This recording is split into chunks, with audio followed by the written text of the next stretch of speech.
Hello बच्चों, welcome to my YouTube channel RSS Study Point. Today we will discuss about class 9th physics chapter motion. Okay, तो start करते हैं, बने रहिएगा। और ये चैप्टर जो है बहुत ज़्यादा इंटरेस्टिंग होगा। I think you all enjoy this chapter और ज़्यादा से ज़्यादा कोशिश करिएगा कंसेप्ट को समझने की। थ्योरी लर्निंग के लिए, क्योंकि लैंग्वेज में बहुत आसान लिखवाऊंगा तो कई बार तुम्हारे मन में ये आएगा कि हम लैंग्वेज को लिख लेंगे तो समझ आ जाएगा, या लैंग्वेज को देखने के बाद लगेगा कि हाँ समझ आ गया, लेकिन कंसेप्ट समझना बहुत ज़रूरी है।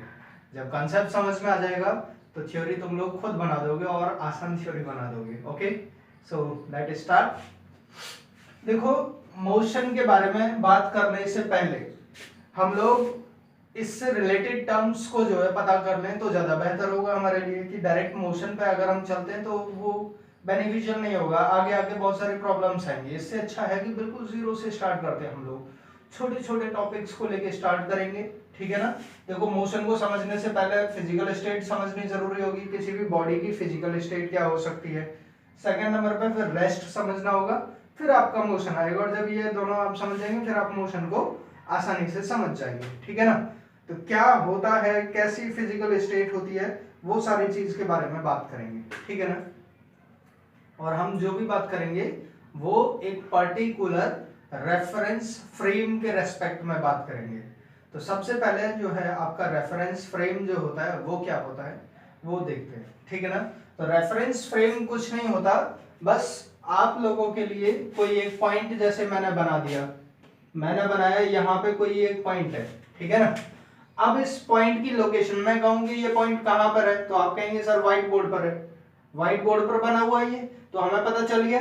मतलब व्हाइट बोर्ड के हिसाब, व्हाइट बोर्ड जो है इस पॉइंट के लिए क्या हो जाएगा, रेफरेंस फ्रेम हो जाएगा। मतलब जिस पर्टिकुलर एरिया के लिए हम बात कर रहे होते हैं उसे आप रेफरेंस फ्रेम बोलते हैं।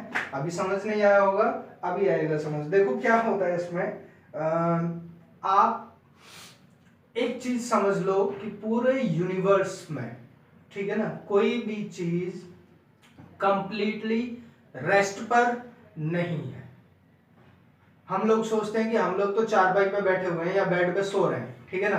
तो बेड पे सोते हुए आप लोग रेस्ट पोजीशन पर नहीं है, चेयर पे बैठे हुए आप लोग रेस्ट पोजीशन पर नहीं है।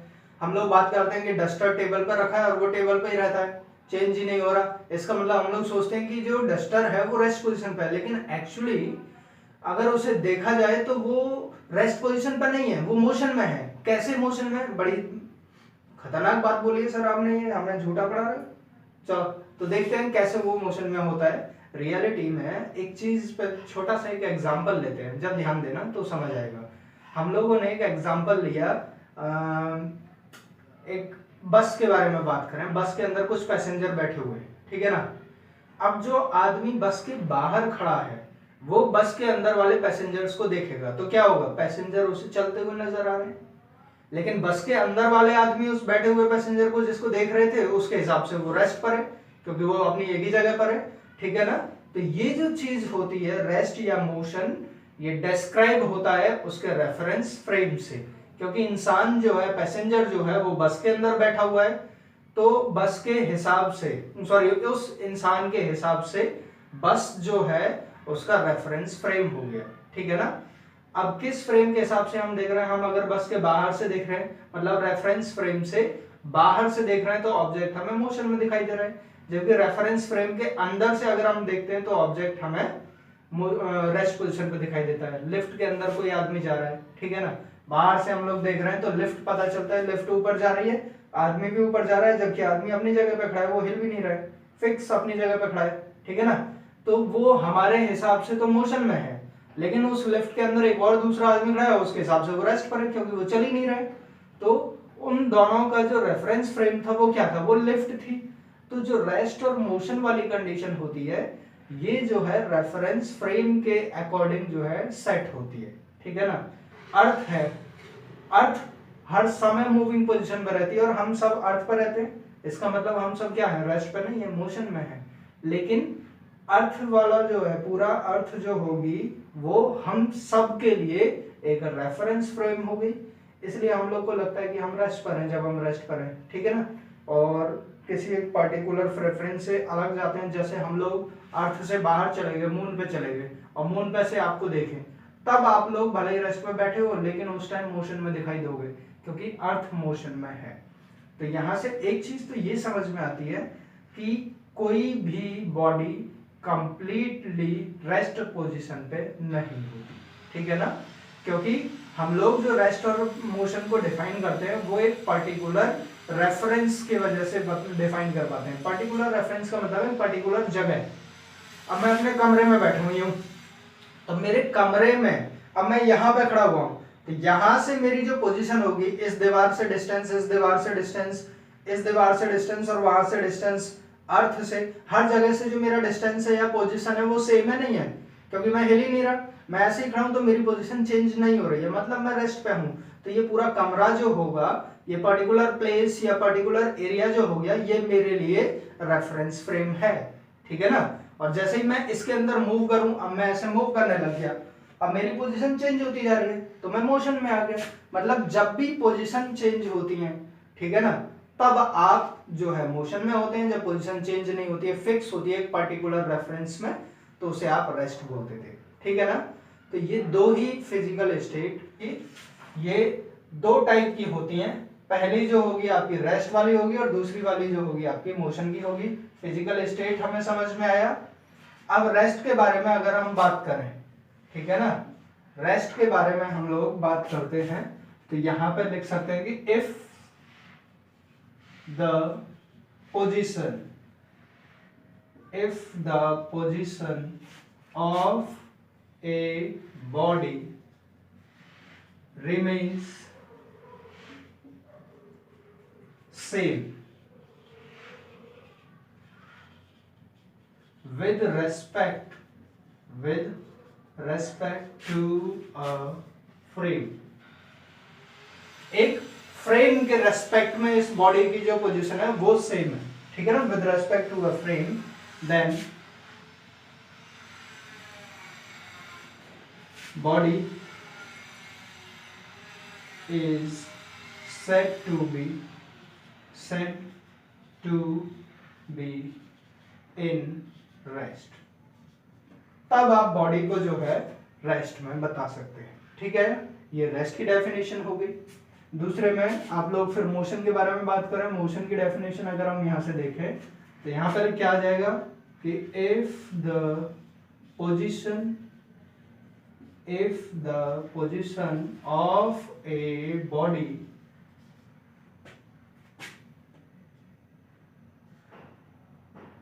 Continuously change with respect to, ये WRT का मतलब है विद रेस्पेक्ट टू, ठीक है ना,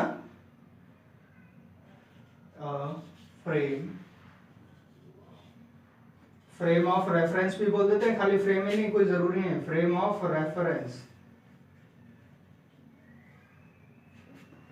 रेफरेंस हम इसी से तो निकाल रहे हैं, फ्रेम से, इसलिए फ्रेम ऑफ रेफरेंस भी बोल देते हैं, ठीक है ना। तो यहां आ जाएगा then body is said to be in motion। तब आप बॉडी को जो है मोशन में बोलेंगे, ठीक है, ये चीज हुई। अब आता है आपका बच्चे टाइप्स ऑफ मोशन, ठीक है ना। तो मोशन बहुत सारे टाइप्स के होते हैं, उनकी क्या नाम है, डायरेक्शन के हिसाब से भी होता है कुछ, ठीक है ना, कि वो जो है सीधा जा रहा है या सर्कुलर ट्रैक पे चल रहा है, ठीक है ना, या फिर इस टाइप से जो है वो रोटेशन कर रहा है, ठीक। जिस टाइप से भी होगा उसी टाइप के हिसाब से जो है इन्हें डिफाइन करेंगे। तो सबसे पहले इसको आप बोलते हैं पॉइंट ऑब्जेक्ट, ठीक है ना। तो यहाँ पे लिख देते हैं कि if A point object is in straight line, then motion is said to be linear, ठीक है। अब ये था आपका लीनियर मोशन। अब लीनियर में भी एक टाइप और हो जाता है, यहाँ पे सिंगल पॉइंट जो है वो स्ट्रेट लाइन में मूव कर रहा है, ठीक है ना, तो इसे आपने लीनियर बोल दिया था। अब कोई जरूरी थोड़ी, अगर हम किसी पर्टिकुलर बॉडी के बारे में बात करें तो एक बॉडी जो है बहुत सारे पॉइंट्स को मिला के बनी हुई होती है, ठीक है ना। जैसे हम इस मार्कर के बारे में बात करें, इसमें बहुत सारे पॉइंट मिले हुए होंगे। अब इस पूरे मार्कर को जो है यूं हम लेके जाए ऐसे करके, ठीक है ना, जब पूरे मार्कर को लेके जाएंगे तो इसमें जितने भी पॉइंट हैं वो सारे के सारे पॉइंट्स जो है एक साथ मूव करेंगे, ठीक है ना। और एक साथ मूव करने के बाद दूसरी कंडीशन ये होगी कि उन सभी की जो स्पीड होगी वो सेम होगी, ठीक है ना। तो अब जो है यहाँ पे सिस्टम ऑफ पॉइंट्स के बारे में बात कर रहे हैं हम। सिस्टम ऑफ पॉइंट्स का मतलब है बहुत सारे पॉइंट्स का एक ग्रुप है ना, वो सारे एक जगह कंबाइंड हो गए और कंबाइंड होके मोशन कर रहे हैं और वो भी सेम स्पीड से, तब उसे क्या बोले। तो ऐसा मोशन जिसमें सिस्टम ऑफ पॉइंट्स जो है एक साथ मूव कर रहे होते हैं उसे बोलते हैं ट्रांसलेशनल मोशन, ठीक है ना। तो दूसरा जो है इसी का ही टाइप आएगा अंदर, वो ट्रांसलेशनल मोशन। तो यहां पे क्या आ जाएगा, सिस्टम ऑफ पॉइंट्स या फिर system of particles moving system of particles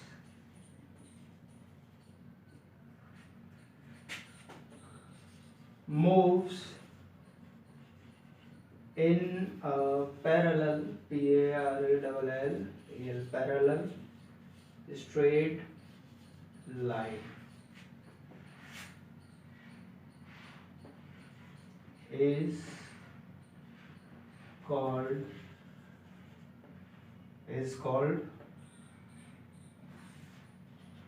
heading, ठीक है ना। ट्रांसलेशनल मोशन जो है उसे बोल देंगे। देखो समझाता हूँ, ये पैरेलल वाला केस जो है ना थोड़ा सा दिमाग में नहीं आया होगा। ये होंगे कि बहुत सारे पॉइंट है, ये रे पॉइंट्स, ठीक है ना। ये सारे के सारे पॉइंट्स को मैंने ऐसे किया पहले और इन सारे पॉइंट्स को ज्वाइन किया। जब ये सारे पॉइंट एक साथ ज्वाइन हो गए तो अब ये मार्कर बन गया। अब ये मार्कर यूं चलेगा तो भाई साहब देखो ना, ऐसा तो नहीं मार्कर का कोई पार्ट जो पीछे रह गया, कोई पार्ट आगे निकले, भाई रुक जा मैं भी रह गया, ऐसा कुछ है नहीं है ना। जब ऐसा नहीं है मतलब पूरा मार्कर एक साथ जा रहा है यूं करके, तो ये सारे पॉइंट भी तो एक साथ ही जा रहे होंगे, ठीक है ना। और जो जिस पोजीशन पे उसी पोजीशन पे, मतलब उनके बीच का डिस्टेंस चेंज नहीं हो रहा है, तो ये पैरेलल मूव करेंगे एक दूसरे के, ठीक है ना। तो यहां से समझ, सॉरी ये पैरेलल के लिए लाइन टेढ़ी बन गई। हालांकि समझ सबको आ गया होगा, कमेंट तुरंत कर देंगे कि सर वो लाइन पैरेलल दिखाई नहीं दे रही थी। तो इस पर ये जो है ना सभी एक ही डायरेक्शन में मूव करेंगे, पैरेलल होंगे और उनकी जो स्पीड होगी वो भी सेम होगी, ठीक है ना। तो इसकी एक कंडीशन और होगी, तो यहां पे कंडीशन में लिख दो, कंडीशन यहां पे लिख देंगे कि all particles having same speed, सभी पार्टिकल्स की जो स्पीड होगी वो भी क्या होगी, आपकी सेम होगी, ठीक है। तो ये चीज समझ में आई। लीनियर मोशन, एक सिंगल पॉइंट अगर स्ट्रेट लाइन में मूव कर रहा है linear motion. System of points जो है, सिस्टम ऑफ पार्टिकल्स जो है वो स्ट्रेट लाइन में पैरेलल मूव कर रहे हैं, तो वो आ जाता है आपका ट्रांसलेशनल मोशन के लिए।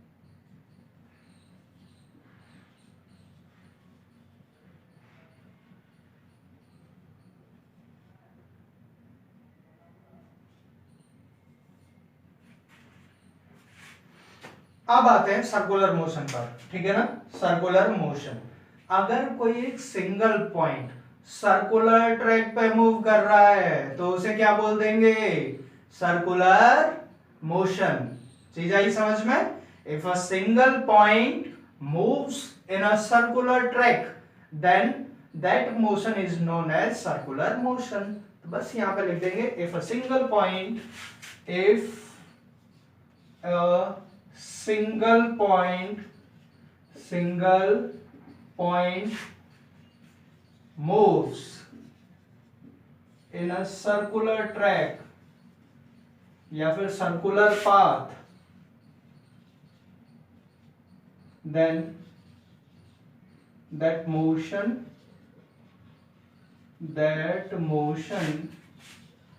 is called circular motion. तब उस मोशन को आप लोग सर्कुलर मोशन बोल देंगे। ठीक है, ये चीज समझ में आई। अब जैसे हमने लीनियर के लिए बात करी थी कि सिंगल पॉइंट अगर स्ट्रेट लाइन में मूव कर रहा है तब बात करी थी, फिर सिस्टम ऑफ पॉइंट्स के बारे में बात करी थी, ऐसे सिंगल पॉइंट सर्कुलर ट्रैक पर मूव कर रहा है।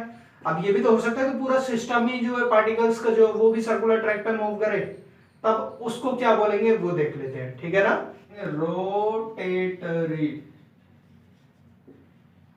मोशन। राइटिंग पे ना जाना, बस समझ लेना कि जो बोल रहा हूं वो क्या है ना। तो यहां पे क्या हो जाएगा, system of particles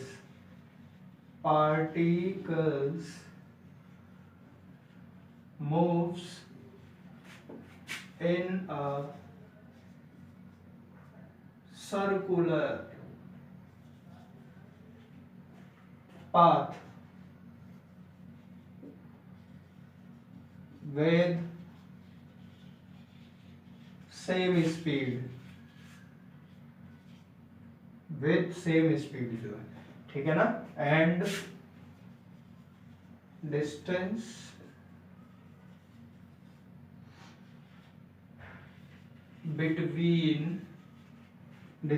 between the points, या फिर पार्टिकल्स लिखना ज्यादा सही रहेगा, between the particles remains same. Okay, ठीक है ना। तो यहाँ पे पूरा सिस्टम होगा। आपने ग्लोब देखा होगा, ग्लोब को अगर हम गोल घुमाएं तो पूरा ग्लोब गोल गोल गोल गोल गोल गोल घूमता रहता है ना। या फिर इसको अगर हम अपनी एक्सिस पे जो है यूं करके घुमाएं, अब मुझे नहीं आता ऐसे घुमाना, तो ये गोल गोल गोल गोल घूमेगा अपनी एक ही एक्सिस पे, ठीक है ना। और जब ये गोल गोल घूम रहा है तो सारे पार्टिकल्स जो होंगे सब चल रहे हैं, पूरा सिस्टम जो है वो चल रहा है, सेम स्पीड से होगा और उनके बीच का जो डिस्टेंस है वो चेंज नहीं होगा। जैसे अर्थ जो है, अर्थ भी तो ये हमने मान लिया अर्थ का ऊपर वाला पार्ट, ये नीचे वाला पार्ट और ये उसके नीचे वाला पार्ट, ये हो गई, ठीक है ना। इस टाइप से तो अर्थ के 3 पोर्शन बनाती है, एक बीच वाला पोर्शन, एक ऊपर वाला पोर्शन, एक नीचे वाला पोर्शन। मान लेते हैं यहाँ कोई एक पॉइंट होगा, यहाँ कोई एक पॉइंट होगा, या फिर यहाँ पे कोई एक पॉइंट होगा, यहाँ कोई एक पॉइंट होगा, ठीक है ना। और यहाँ कोई एक पॉइंट होगा, यहाँ कोई एक पॉइंट होगा, यहाँ कोई एक पॉइंट है, यहाँ कोई एक पॉइंट है। आप इन सारे पॉइंट्स को देखेंगे तो इसका जो डिस्टेंस है ये कभी चेंज होगा क्या? क्या ग्लोब ऐसे होगा छोटा बड़ा? बिल्कुल नहीं हो सकता, तो इनका डिस्टेंस चेंज नहीं होगा। सेम ऐसे ही यहां से अगर आप इसे मैच करें, इससे आप इसको मैच करें, इससे आप इसको मैच करें, किसी को भी मैच कर लो, कोई चीज चेंज ही नहीं होगी, ठीक है ना। और जब कोई चीज चेंज ही नहीं हो रही तो वो इसका मतलब क्या हुआ कि सेम स्पीड से चल रहे हैं। अगर स्पीड कम या ज्यादा होती तो कुछ पार्टिकल जो है आगे पीछे रह जाते हैं और आगे पीछे रहने की वजह से उनकी पोजीशन चेंज हो जाती, ठीक है ना। सभी लोग एक ही स्पीड से मूव कर रहे हैं, इसीलिए वो देखा है सर्कस में मौत का कुआं, मोटरसाइकिल वाले कुएं के अंदर मोटरसाइकिल चलाते हैं वो लोग, है ना। उनकी रेस भी फिक्स होती है, वो सेम स्पीड से मूव करा रहे होते हैं, और जब सेम स्पीड से मूव कराते हैं तो उनके बीच की जो पोजीशन है वो फिक्स होती है, ठीक है ना, वो चेंज नहीं होती। तो उन्हें अपने आप पता है कि इनके बीच की जो पोजीशन है वो चेंज ही नहीं होगी। जब पोजीशन चेंज नहीं होगी तो वो टकराएंगे नहीं। स्पीड अगर डिफरेंट होती है उनकी, ठीक है ना, उनकी पोजीशन अगर चेंज होती तो वो टकरा जाती, ठीक है ना। लेकिन उनकी पोजीशन सेम रहती है, इसीलिए वो टकराते नहीं है, ऐसे ही मूव करते रहते हैं। उन्हें पार्टिकुलर फिक्स होता है वो कि कितना चल रहा है कितना नहीं, ठीक है ना। उनके बारे में बात करें तो अगर किसी ऑब्जेक्ट का मोशन जो है टू एंड फ्रो टाइप का है, ठीक है ना, टू एंड फ्रो जो है, आगे पीछे वाला जो मोशन है, एक फिक्स बीच में मीन पोजीशन होगी, उस मीन पोजीशन के मान लिया ये डस्टर, ये मार्कर जो है मीन पोजीशन होगी और इसके आगे पीछे ये मूव कर रहा है, ठीक है ना। तो इस मीन पोजीशन के आगे पीछे वाला जो मोशन होगा, इसी मोशन को आप लोग क्या बोल देंगे? टू एंड फ्रो मोशन बोलते हैं। और वो आपका जो है क्या नाम है, रोटेशनल नहीं, ऑसिलेटरी मोशन। ये भारी मिस्टेक हो गया। ओ ये जो है ऑसिलेटरी मोशन है, not rotation. OSCILATORY, oscillatory motion. इसकी डेफिनेशन लिखेंगे तो इसमें आ जाएगा कि if the motion of a particle is to and fro about its mean position,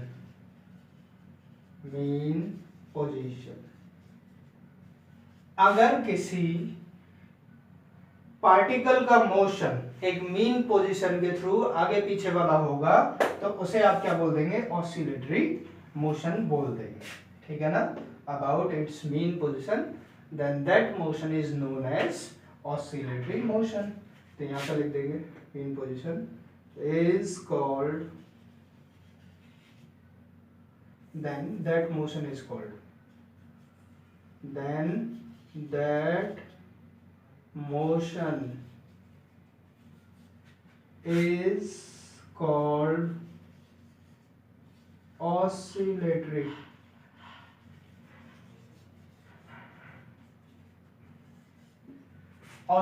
motion. To and fro क्या बोलते हैं, टू एंड फ्रो का मतलब है to from, to from, to from, to from. Fro का मतलब फ्रॉम शॉर्ट फॉर्म में लिख देते हैं, ठीक है ना, क्योंकि जो है हमने मान लिया ये एक मेन पोजीशन है, ठीक है ना, और यहाँ पे एक पेंडुलम लटका हुआ है यहाँ से, ठीक। अब ये फिक्स पोजीशन पे जो है ऐसे करके ऐसे करके ऐसे करके मत चलेगा, ठीक है ना। तो यहाँ से लेके मतलब यहाँ से चला फ्रॉम टू ऐसे करके चलता रहेगा, तो आगे पीछे वाले मोशन को जो है एक पर्टिकुलर केस में आप लोग क्या बोल देते हैं, ऑसिलेटरी मोशन जो है। ये भी चीज समझ में आ गई होगी ऑसिलेटरी मोशन क्या होता है, ओके। अब जो है हमारे पास चीज आती है scalar and vector quantities. Scalar और वेक्टर क्वांटिटी, कोई भी चीज है, कोई भी क्वांटिटी है, ठीक है ना, उसके मेजरमेंट की हमें जरूरत होती है, क्योंकि बिना मेजरमेंट के अगर किसी चीज को आप मेजर करते हैं तो इसका मतलब वहां पे गड़बड़ी होने के चांसेस रहेंगे। जैसे एक छोटा सा एग्जांपल लेते हैं, मैंने कहा कि जी एक काम करो हितेश कुंदीर चीनी ले आओ, तो क्या होगा, अब चीनी के बारे में मैंने बोला तो तुम्हारा अगला क्वेश्चन क्या होगा, सर कितनी लेके आऊं, यही तो क्वेश्चन होगा। या फिर आपने आप ही बस सुना कि अच्छा चीनी लेके आनी है, ठीक है ले आओ, है मैंने दिए 10 रुपए, वहां जाके कह दिया कि भैया चीनी दे दे, वो कहेगा कितनी दे। अब जब वो कहेगा कितनी दे तब फिर फोन करके पूछोगे सर कितनी लेके आनी थी, या फिर 10 रुपए दिए 10 के लिए तो मेजरमेंट एक फिक्स मेजरमेंट होगी वहां पर, ठीक है ना। तो उन चीजों को कैलकुलेट करने के लिए, क्योंकि पहले नहीं पता थी ये चीज, जब नहीं पता थी तो बड़ी प्रॉब्लम आती थी, मेजरमेंट बहुत जरूरी थे, ठीक है ना। उन्हीं मेजरमेंट को जब हमने चेक किया तो उसमें दो टाइप की क्वांटिटीज निकल के आती थी। एक तो निकल के आती थी कि जिनको केवल हम मैग्नीट्यूड से ही रिप्रेजेंट करते थे, कुछ ऐसी निकल के आती थी जिन्हें मैग्नीट्यूड के साथ साथ डायरेक्शन की भी रिक्वायरमेंट होती थी, ठीक है ना। और जब मैग्नीट्यूड और डायरेक्शन, जिनमें दोनों क्वांटिटीज यूज होती हैं, मैग्नीट्यूड भी और डायरेक्शन भी, उनको आप बोलते हैं वेक्टर क्वांटिटीज, और जिनमें खाली मैग्नीट्यूड की रिक्वायरमेंट होती है उनको आप बोल देते हैं स्केलर क्वांटिटीज, ठीक है। जैसे कि हमने चीनी के बारे में बात करी, हमने बोला 1 किलो लेके आनी है, तो अब क्या इसमें नॉर्थ ईस्ट वेस्ट साउथ कुछ लगाओगे, जोड़ोगे, कुछ नहीं ना, ओके। तो जब ये डायरेक्शन के बारे में इसमें कोई बात है ही नहीं कि चीनी जो है आगे से लेके आना पीछे से लेके आना, कुछ नहीं है ना, बस खाली ये बताया 1 किलो लेके आनी है, मैग्नीट्यूड से ही काम हो गया, डायरेक्शन की जरूरत ही नहीं पड़ी, ठीक है ना। अब जो है मैंने कहा कि भाई अपने घर का एड्रेस बताओ, और घर का एड्रेस बताते हुए जब मैं बोलूंगा तो मैं उसमें बताऊंगा कि क्या नाम है, पहले जो है यहाँ से महाजन होटल तक आना, फिर वहां से 1 किलोमीटर आगे जाना, 1 किलोमीटर आगे जाके एक लेफ्ट टर्न पड़ेगा, लेफ्ट टर्न से जो है 2 मकान छोड़ के पीला वाला राइट हैंड पे जो मकान है वो मेरा मकान है। तो हमने क्या किया, यहाँ से एक तो मैग्नीट्यूड बताया कि 1 किलोमीटर आगे जाना, फिर डायरेक्शन बताई लेफ्ट हैंड पे मुड़ जाना, डायरेक्शन बताई, फिर दोबारा वहां से आगे को डायरेक्शन बताई कि वो राइट हैंड पे फिर से मुड़ना है, है ना। तो ये सारी चीजें जो थी यहाँ पे मैग्नीट्यूड और डायरेक्शन दोनों की रिक्वायरमेंट थी, तो इसीलिए इन क्वांटिटीज को जो है आप वेक्टर क्वांटिटीज बोलते हैं। ठीक है, देखते हैं मतलब जिन क्वांटिटीज को रिप्रेजेंट करने के लिए केवल मैग्नीट्यूड की रिक्वायरमेंट होगी वो सब स्केलर होंगी, तो आप क्या करेंगे, स्केलर की डेफिनेशन में लिख देंगे क्वांटिटीज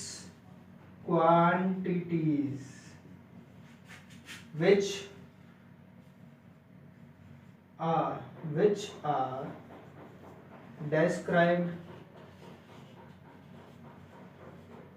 described by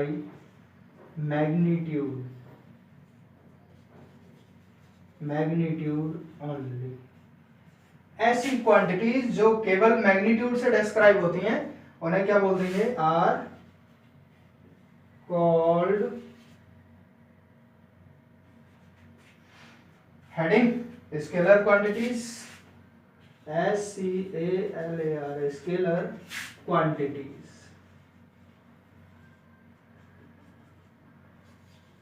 ठीक है, अब अगर वेक्टर के बारे में बात करें तो वेक्टर क्वांटिटीज के लिए इसे रफ कर देते हैं, फिर लिखते हैं अब हम वेक्टर क्वांटिटी।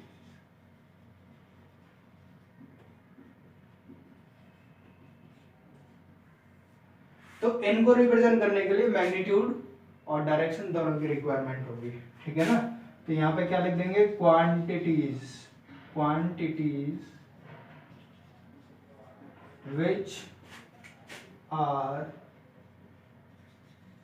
described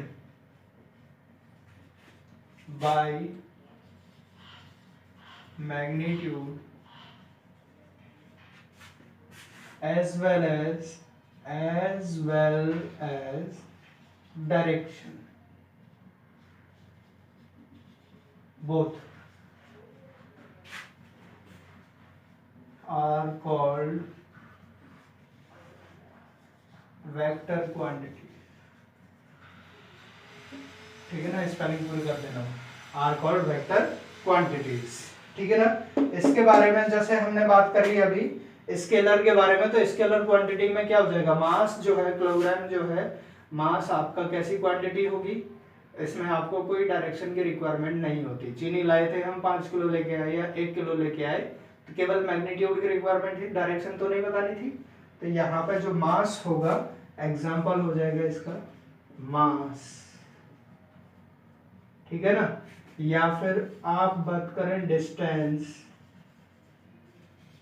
या फिर बात करें स्पीड, ठीक है ना, एटसेट्रा। ये सारी जो चीजें थी ये आपकी जो है स्केलर क्वांटिटीज होंगी, उनके एग्जांपल्स होंगे। ठीक है ना, और इसके एग्जांपल्स के बारे में अगर हम बात करें तो इसमें आएगा वेलोसिटी, डिस्प्लेसमेंट, एक्सीलरेशन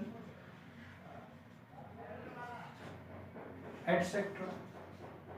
ये सब जो एग्जांपल्स होंगे ये आपके वेक्टर क्वांटिटीज के हो जाएंगे। ठीक है, तो आज जो है हम स्केलर और वेक्टर तक ही छोड़ते हैं, कल हम इसका न्यू टॉपिक डिस्टेंस और डिस्प्लेसमेंट वाला जो टॉपिक है उसको फिनिश करते हैं। ठीक है, जब तक एक बार जो है इसे रिवाइज करिएगा और इसके नोट्स बनाइएगा, क्योंकि लैंग्वेज जो है मैंने बहुत ज़्यादा आसान करके लिखी है आप सभी लोगों के लिए। Okay, thank you.